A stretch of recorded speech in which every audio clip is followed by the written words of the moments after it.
Fatos e versões. O que vai impactar a sua vida agora no Café com Política.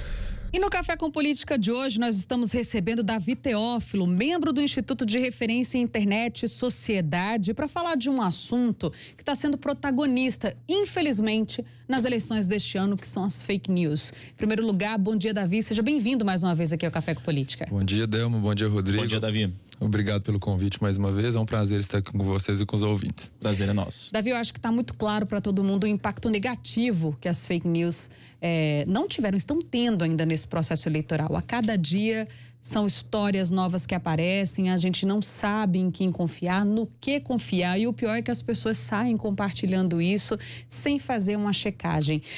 Você, enquanto especialista, a gente ainda pode ter esperança de que um dia essas fake news vão ser controladas? Vai existir uma fórmula de identificar realmente isso e evitar que tenha um impacto tão ruim assim para a nossa escolha, para a nossa democracia? Delma, esse é um desafio assim, que nós vamos enfrentar no futuro, de encontrar métodos de como transformar e mudar essa realidade onde as notícias falsas têm ganhado tanto espaço, assim, principalmente na política. Eu acho que um ponto importante para a gente começar a discutir sobre fake news é tentar pensar um pouco sobre o termo, assim, e no meio acadêmico esse termo tem sido julgado um pouco de lado para tentar adotar uma ideia de desinformação, porque quando você adota o termo fake news, você categoriza apenas notícias falsas, e todo esse ecossistema das chamadas fake news englobam muito mais categorias além das notícias falsas. Então aqui a gente pode estar falando de sátira, de paródias, de fotos que são realmente reais, descontextualizadas, fotos reais com legendas que são alteradas. Então acho importante a gente ver primeiro, para pensar métodos de como combater e como melhorar essa situação, pensar um pouco também o tanto que isso é mais complexo do que apenas notícias falsas. Então, eu realmente acredito que nós vamos conseguir desenvolver ferramentas no futuro para tentar trazer um pouco de tranquilidade para os eleitores sobre o que tem lido, mas eu acho que o principal caminho é realmente a educação digital, a checagem de fatos, iniciativas como as de vocês, de checagem de fatos aqui na rádio, que eu acho que são ferramentas importantes e que podem trazer algumas utilidades para a gente nesse contexto político, assim. Ô Davi, a gente pouco antes de começar essa conversa com você, deu aqui uma notícia de uma reunião ontem com a presidente do TSE, a ministra Rosa Weber, com representantes das duas campanhas que disputam agora o segundo turno, as campanhas de Fernando Haddad e Jair Bolsonaro, justamente para tentar conter um pouco dessa questão da fake news, pedir um ambiente mínimo de paz, de tranquilidade, para que a campanha transcorra daqui até o dia 28 de outubro, quando a gente vai para o segundo turno. E a gente percebeu, até dando a notícia aqui, que não houve uma resolução muito prática dessa reunião. Falta, de maneira geral, as campanhas no Brasil um comprometimento real com aquilo que é verdadeiro. Isso parte muitas vezes de dentro das campanhas, por aquilo que vocês avaliam e analisam, ou parte por apoiadores muitas vezes que são voluntários, que formam uma espécie de exército digital? Sim, eu acho que o problema assim também da desinformação, ela tem sido um problema geral. Assim, nós tivemos em 2014 a eleição do Trump, que foi baseada e construída em notícias falsas, então acho que é importante a gente ver que isso é um problema mundial, assim, que está todo mundo tentando resolver esses problemas. A iniciativa do TSE é importante de tentar aproximar esses candidatos para poder dialogar. Entretanto, a gente consegue perceber uma resistência dos candidatos de discutirem isso e até também de pensar qual é a efetividade dessas reuniões, visto que muitas das vezes alguns candidatos incentivam, por exemplo, a produção de fake news. Então, assim, nós podemos pensar em dois cenários possíveis, de indústrias que realmente fazem a criação de fake news com intuitos comerciais. Então, assim, ontem saiu uma reportagem na Folha de São Paulo de algumas empresas que estavam financiando a produção de fake news, e a gente tem um valor, são grandes bancos de dados que podem ser separados até por origem econômica, para poder enviar determinados conteúdos, e você paga de 8 a 12 centavos por mensagem, se você fornecer os dados, e de 30 centavos caso você use os dados da empresa de publicidade. Então é importante a gente ver também que, mesmo que exista esse fã-clube de pessoas que ficam por produzir fake news, é importante ver também que essa é uma atividade comercial, que existem empresas que hoje trabalham para produzir fake news. Então, assim, e o importante é pensar também que essas empresas atuam na clandestinidade. Então, muitas das vezes é muito difícil você chegar até essas empresas, é muito difícil declarar o dinheiro que é gasto para essas empresas. Então, acho que é importante a gente ver que existem esses dois cenários. Pessoas que são eleitores e querem confundir outros eleitores e fazem a produção, vamos dizer, artesanalmente, e aqueles indústrias que realmente são construídas para a construção, para a venda e produção de notícias falsas. Então, a gente tem esses dois cenários que se misturam em um cenário eleitoral e um incentiva a outra. Quando você chega uma notícia de um grande grupo pago para um grupo que tem 250 eleitores, esses 250 eleitores compartilham em mais um grupo que tem mais 250 eleitores. E aí você perde o controle. Sim. E a gente tem dados aqui, só para ilustrar a nossa entrevista, Davi, de uma pesquisa que constatou que só 8% de imagens verdadeiras em grupos de WhatsApp, né? Que só tem 8% de imagens e que um levantamento em 357 grupos verificou fotomontagens e mensagens falsas. Hoje a gente pode falar que o WhatsApp é o maior disseminador, quer dizer, não o WhatsApp enquanto empresa, né? As pessoas que disseminam essas fake news, qual a rede social que elas mais utilizam hoje? Sim, as pesquisas sem dúvida apontam que o WhatsApp é o principal meio. E por quê? Assim, eu acho que é importante a gente pensar um pouco nesse aspecto técnico de como que o WhatsApp é construído. O WhatsApp ele é construído por uma criptografia ponta a ponta, ou seja, eu não tenho nenhum intermédio onde eu posso ter acesso às mensagens que são mandadas pelo WhatsApp. Então isso faz com que, ao mesmo tempo que traz uma segurança, uma liberdade de expressão irrestrita, onde a gente pode ter realmente confiança em falar em grupos sem ter o risco de ter governos intervindo ou justiça mesmo, em alguns casos de cercear a liberdade de expressão. Por outro, isso dificulta também encontrar a origem da disseminação de uma notícia falsa, justamente por ser criptografado. Então, o WhatsApp, sem dúvidas, hoje é o principal meio onde essas notícias são compartilhadas. E é interessante dessa pesquisa que, desses dados que você apontou, é que tem sido feita uma pesquisa pelo Departamento de Ciências da Computação aqui da UFMG, em parceria com a USP e a agência Lupa, para poder mapear o que tem sido disseminado de falso no WhatsApp, assim. Então, eles mapearam 350 grupos de discussões políticas e condensaram mais de 100 mil imagens e fotos, assim. O interessante é perceber que de todas essas imagens, fotos compartilhadas, 8% são reais. Então, isso demonstra o tanto que a gente está falando não é de uma exceção, a gente está falando de fake news como regra. Então, sem dúvidas, o WhatsApp é o principal meio, porque mesmo que o Facebook, quando exista fake news numa linha do tempo, isso é público. Eu consigo ver que aquilo está ali, eu consigo ver a pessoa que publicou e eu consigo chegar ao IP de quem foi que criou aquela página.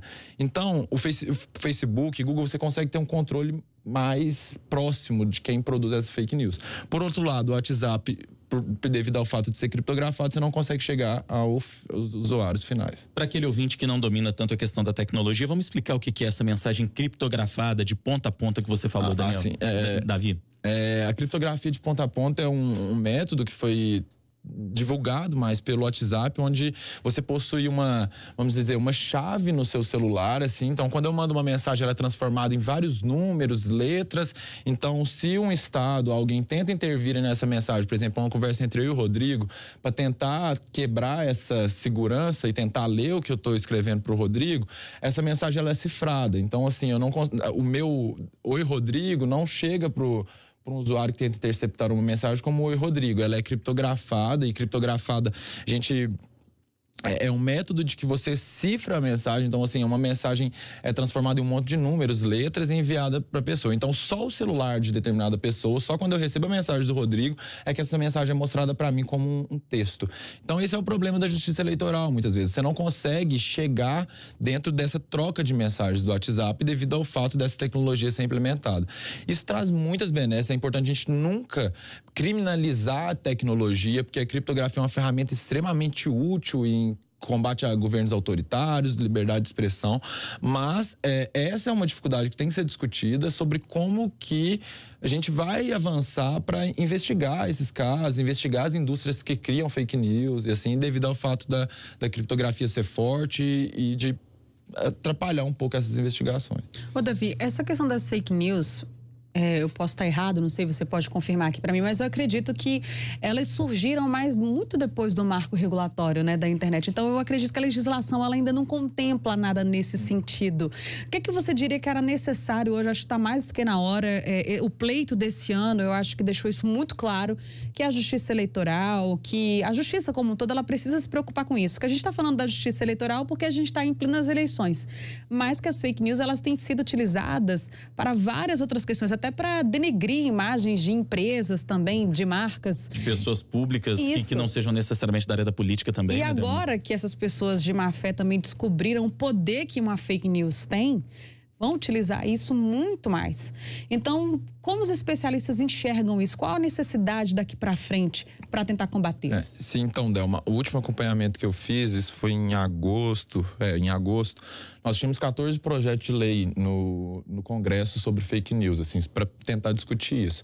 Eu tenho uma visão um pouco mais crítica sobre a criação de legislação específica para combater o tema, mesmo sabendo que seja um tema que tem chamado a atenção, que tem demandado métodos de como lidar com isso. Eu realmente não acredito que uma saída legislativa vai realmente resolver o problema. E por quê? Nesses projetos de lei, nós podemos perceber que existem, por exemplo, punição de pena de 1 a 4 anos para uma pessoa que compartilha uma notícia falsa.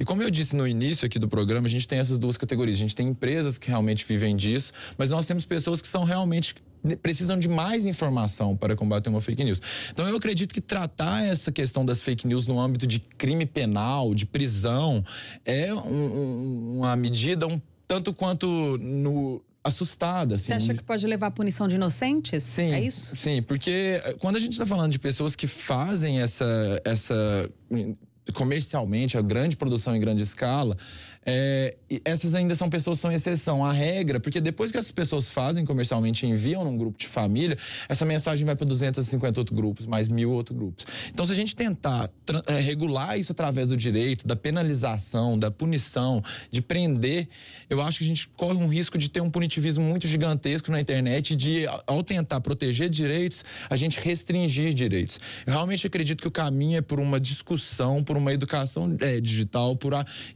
e o importante é sempre lembrar que falta de informação a gente combate com mais informação.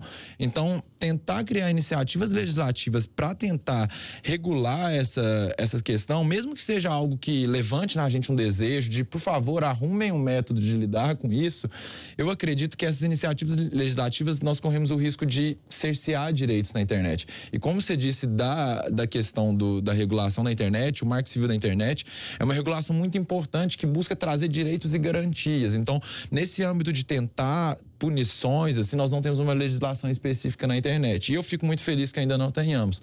Porque eu acho importante que, por exemplo, os crimes do Código Penal, de calúnia, difamação, eles podem ser enquadrados para a questão das fake news. Assim, nós já temos arcabouços na nossa legislação que podem ser utilizados para punir os eventuais disseminadores de fake news. Mas, como eu disse, nós temos uma barreira tecnológica, muitas das vezes, para chegar até essas pessoas.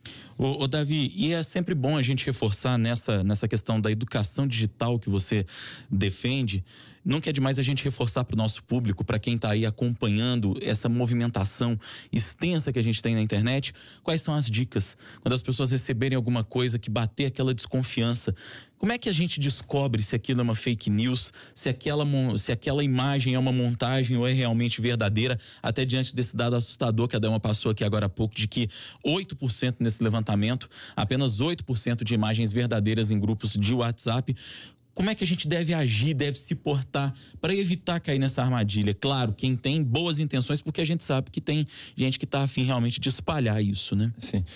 Eu acho que nesse contexto de extrema polarização, eu acho que muitas das vezes as pessoas estão querendo acreditar em notícias falsas e não estão buscando iniciativas para fazer essa checagem de fatos. Pior assim. É querer acreditar, né? É cada um querendo puxar sardinha pro lado do candidato que apoia. Sim. E ao mesmo tempo que quando uma mensagem já chega, essa pessoa ela não quer checar fontes, ela só quer mandar em outro grupo. E o problema é que muitas vezes você manda em um grupo que isso gera um efeito cascata gigantesco, assim. Mas vamos lá, as maneiras. Hoje nós temos no Brasil algumas iniciativas financiadas por grupos que, por exemplo, a Google e o Facebook estão financiando a Lupa e algumas outras de checagem de fatos que estão fazendo em tempo reais checagem de fatos de notícias que ganham Ibope. Então, assim, eu acho que a primeira coisa é pensar assim, na Truco, na Lupa, na Caça Fake, né, de você. A gente tem aqui o Caça Fake, exatamente. Caça Fake, que é a iniciativa de vocês. Buscar iniciativas de jornalismo sério que busquem fazer essa checagem de informações, desconfiar sempre de notícias sensacionalistas que trazem dados sem fontes, buscar sempre encontrar quem é o autor daquela mensagem, olhar a URL do site para ver se não é um site verdade absoluta, alguns termos, porque muitas das vezes são utilizadas coisas muito chamativas, porque essas notícias elas são espalhadas quanto mais chamativas são.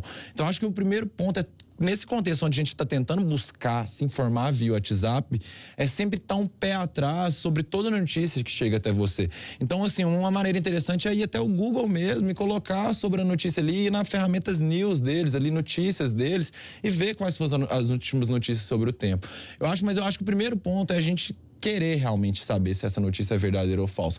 Estamos num contexto tão polarizado que eu acho que a gente não está nem querendo saber se aquela notícia é falsa. A gente quer tirar 0,001% percentual de uma pessoa disseminando essa notícia. Isso tem riscos bem perigosos para nossa democracia. O que é o mais preocupante, né? As pessoas quererem fazer isso simplesmente para eleger A ou eleger B, né? É verdade. Ô, Davi, a gente está chegando no finalzinho da nossa entrevista, mas eu gostaria de fazer uma pergunta para você. Muito se fala sobre... aliás, isso também entrou na questão de fake news, que é a falta de segurança das urnas eletrônicas. E a gente sabe que a Justiça Eleitoral sempre está lançando até concursos também, convoca esses jovens, principalmente, que têm um conhecimento muito grande de tecnologia, para tentar invadir os sistemas das urnas eletrônicas para testar cada vez mais a segurança. Em algum momento você participou, acompanhou algum processo desse? O que é que você poderia falar relacionado a essa questão das urnas eletrônicas? Sim, o TSE realiza auditorias anuais, ele abre um edital onde os pesquisadores ficam umas semanas imersos dentro do TSE fazendo testes das urnas eletrônicas, assim. E mesmo que algumas vezes apareçam pequenas vulnerabilidades, a gente não está falando de alterar um resultado democrático. As pequenas vulnerabilidades que aparecem são vulnerabilidades funcionais, não problemas de segurança para alterar. Então esse discurso que atrapalhou muito o processo democrático, a demora para votar, por exemplo, por causa de notícias que foram espalhadas no dia do pleito falando da falta de segurança das urnas, que as urnas estavam sendo alteradas, que número X não estava aparecendo na urna. Isso é realmente tática de tentar invalidar um processo eleitoral e não aceitar uma resposta democrática. Então, assim, essa discussão sobre a segurança da urna foi levantada em 2014, após a eleição, de pessoas realmente... Então, esse discurso é levantado para realmente não aceitar um resultado democrático de uma eleição. Isso é muito complicado, porque você escutar que tem candidatos falando que, independente do resultado, ele não vai confiar se perder, por exemplo. Então, assim, e o problema é que quando um candidato legitima esse discurso, ele dá base para muitas pessoas que às vezes não têm informação para checar sobre se a urna é realmente segura ou não. Então, assim, a gente tem declarações do Barroso, da Rosa Weber nessa discussão de ontem, de relatórios mesmo sobre a urna eletrônica ser realmente confiável, de diversos depoimentos de pesquisadores. Então, acho que é importante a gente parar um pouco com esse sensacionalismo da urna eletrônica, porque isso pode prejudicar muito a nossa democracia. E prejudicar uma coisa que comprovadamente deu certo, que a gente é referência no Brasil, afinal. Davi Teófilo, membro do Instituto de Referência em Internet e Sociedade, o IRIS, nosso convidado de hoje no Café com Política, nos ajudando a entender um pouco mais esse mundo amplo das fake news. Obrigado pela presença, foi um prazer recebê-lo mais uma vez. Muito obrigado, Demo. Obrigado, Rodrigo. É sempre um prazer estar aqui com vocês e obrigado a todos os ouvintes também.